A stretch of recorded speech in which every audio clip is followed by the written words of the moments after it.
تخيل معايا مشجع ليفربول الريلز ما كينعس هاد الايامات، هاد السيمانه كامله ما كينعس. شنو هو السبب؟ شنو هو اللي خلى المشجع ديالنا ليفربول ما كينعس هذه 3 ايام ولا السيمانه كامله؟ بعد ما سمع الاعلان ديال كلوب المدرب كذلك المدرب الالماني اللي كيدرب حاليا الريلز، اللي كيدرب كذلك في الديال الانجليزيه. بعد ما اعلن هذه اول البارح ولا 3 ايام تقريبا، هذه اعلن بانه هذا هو اخر موسم لديه في الدوري الانجليزي وكذلك في الديال الانجليزيه وبالاخص النادي ليفربول.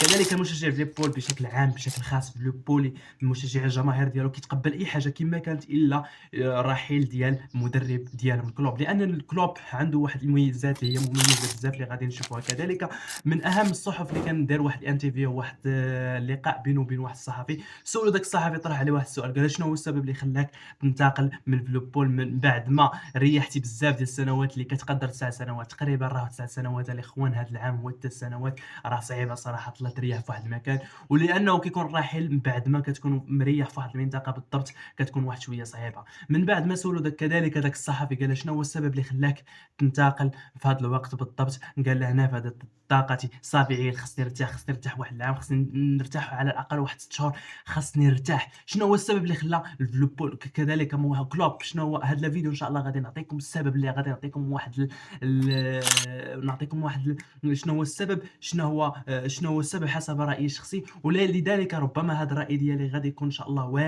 وارد من 90%، باش ما نقولوش 100%، لان حتى شي حاجه ما كتكونش 100%. دونك غادي نقول 90%، وانتم اللي غادي تحكموا في التعليق واش متفقين معايا ولا لا. كذلك هذا الشيء بدات المشاكل، كذلك ما كاينش شي مشاكل اللي كبيره بين ليفربول وكذلك المدرب الريلز لكلوب. كذلك بدات المشاكل، كان باغي اللاعب محمد صلاح وكذلك المنتخب النادي ديال الريلز كذلك رحب بهذه الفكره، قال ماشي مشكل.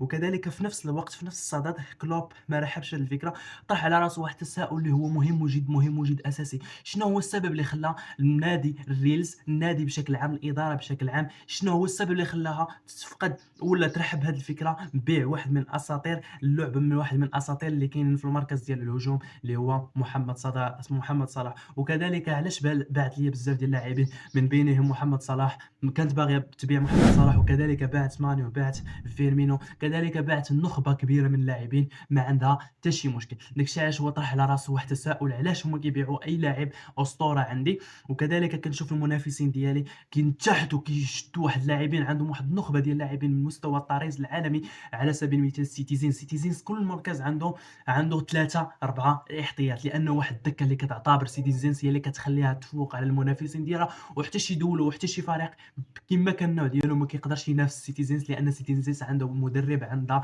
اداره كتفكر على بوان. صراحه الله هذا كلوب اللي واحد كيعتبر واحد من افضل المدربين اللي كاينين في العالم، لانه كيتميز بالضغط. وكذلك انا شخصيا كنحبه، علاش؟ لانه كيحب واحد الماده اللي هي سميتها المات، وكذلك التخصص ديالي او ماي جاد، علاش هو عزيز عليه هذه الماده. داكشي علاش انا كنبغي بزاف كنتفرج في في ليفربول. حببني الماده الفريق ليفربول بسبب هذا كلوب، لانه كيعتبر واحد من اهم المدربين في العالم اللي كيشكل عليك واحد الضغط، واحد لا بريسيون اللي شرس بزاف. لذلك هذا هو السبب اللي خلاني نحبه طبيعه الحال. وكنتمنى صراحه الله يجي البارسا، لانني بحكم انا برساوي، ولذلك بحكم كنحب هذا المدرب، دونك غيكون واحد عشق المدرب، وكذلك عشقي منذ الصغر للبارسا. وكذلك كنشوفوا في تشافي البارح نهار الجمعه، الامس كذلك اعلن الرحيل ديالو في النهايه ديال العام. دونك كاينين جوج احتمالات، هو اعلن كذلك الرحيل ديالو كلوب وكذلك في النهايه ديال الموسم،